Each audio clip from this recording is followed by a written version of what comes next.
On va faire donc les niveaux. On a le niveau du liquide de refroidissement.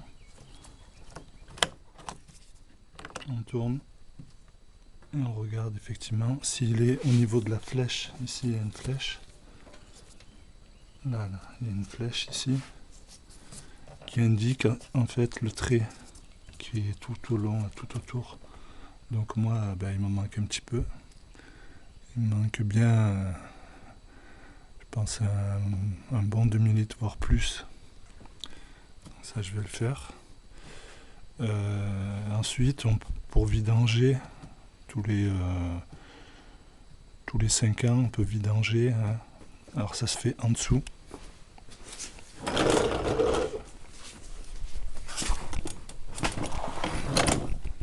En dessous ici, voilà le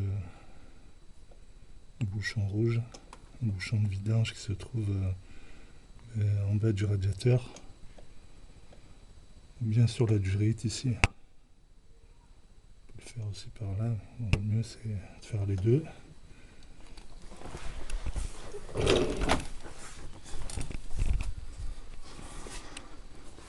Donc là on a le niveau d'huile.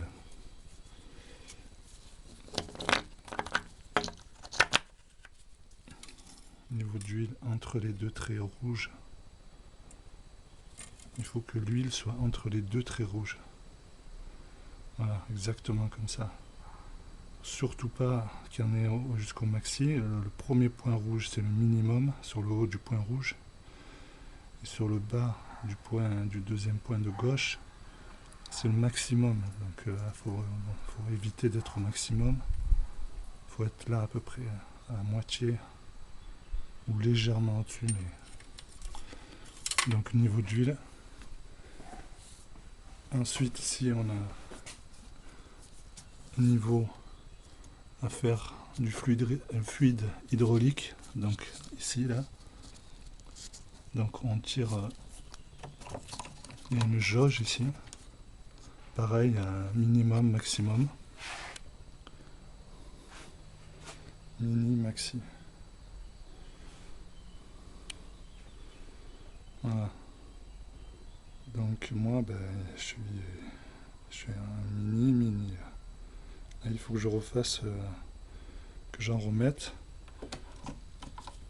Donc on en remet en dévissant en dessous, là, ici. On dévisse ici. Et donc là, je vous montre la référence pour recharger. Il faut mettre hydraulique, de l'huile hydraulique ZH-M. Donc là, c'est le 02 615. On continue le niveau. Donc là, je vous ai montré le niveau du liquide de frein. Je vous ai montré la dernière fois.